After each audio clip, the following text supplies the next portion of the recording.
mean, one of the most important things for us is the setting. I mean, we did it for a number of reasons. One of it's just, that it has such amazing architecture. It's such a beautiful city.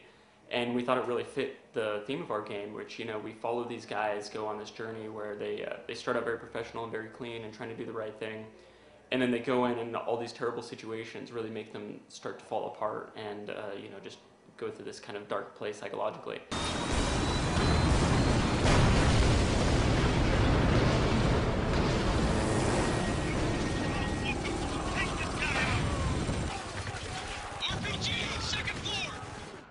The story overall, as you mentioned, was originally inspired by Heart of Darkness, but we've kind of gone our own direction with it, and we've honestly taken inspiration from a ton of places. So, movies like shows like Generation Kill, movies like Saving Private Ryan, Black Hawk Down, that kind of thing. Really, just the whole genre, and then also some of it's just from events in real life. We have a military advisor on the game that we've been talking with, and he's had some crazy stories and just given a more personal perspective of what it's like to be in these kinds of situations. What it's really the difficult decisions that real soldiers have to make. RPG, second floor!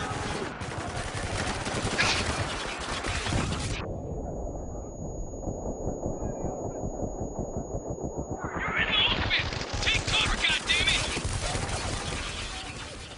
Oh, we have the M249 light machine gun, and we need to know how to reload it, because like in some games they'll do it this way, and some other, and then you'd watch footage and it wouldn't be totally clear, and then he'd really, break it down for you why there's different ways that you can reload that weapon, for instance.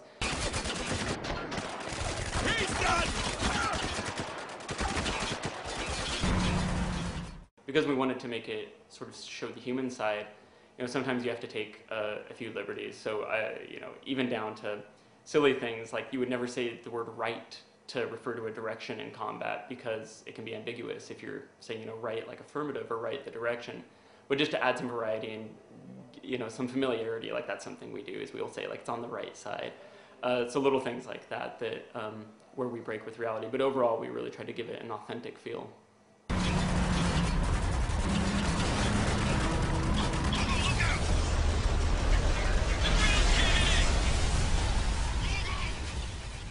The sand gameplay is something that's pretty important to us. So, of course, we have the city that we've wiped out with these sandstorms, and it would be a shame if we didn't use that. So, as you mentioned, one of the things that you can do is use these sand avalanches, where you can just bury people underneath tons of sand and kill them that way. Another more systemic way that we use sand is if you throw a grenade and it lands in the sand, then it'll kick up a huge dust cloud, and that'll cause people to be stunned, bent over and coughing. Of course, it also kills the guys that are closer to the explosion. And then we also have these sand falls where you can shoot it. You'll see some sand trickling from the ceiling, and then you can shoot at that and cause some more sand to come down on people's heads, and that'll stun them as well. And then, of course, there's the sandstorms, which really just bring the combat really up close and personal and change the whole dynamic of how everything feels. And things like long-range weapons, of course, aren't going to be very useful if your aim's swaying all over the place from the wind. Everyone be cool. We got civilians down here. Nice place. You guys seeing this shit? Silk curtains? I mean, I would say the biggest thing, honestly, is our narrative. Just watching these characters sort of dissolve psychologically as they go through the story is something that I haven't seen before, and especially the way that we sort of weaved it into the core game. So, obviously in the script, there's moments where you see their stress and you see how they react to the situation. But even just, if you're sitting there in combat, the way they speak, even just down to I'm throwing a grenade, or I'm reloading my gun, or I'm telling my squad mate to go kill this guy. At the beginning of the game, they might be very professional and be like, okay, Tango by the door, take him out. By the end of the game, there's going to be like, kill that son of a bitch, and it's also reflected in their visual appearance as well. So, at the beginning, they're very, very clean, very pristine looking. And by the end, they're bloodied and bruised and torn up and dusty. And I think just these little details really help reinforce the story we're telling and help make it very believable as you watch these people sort of fall apart.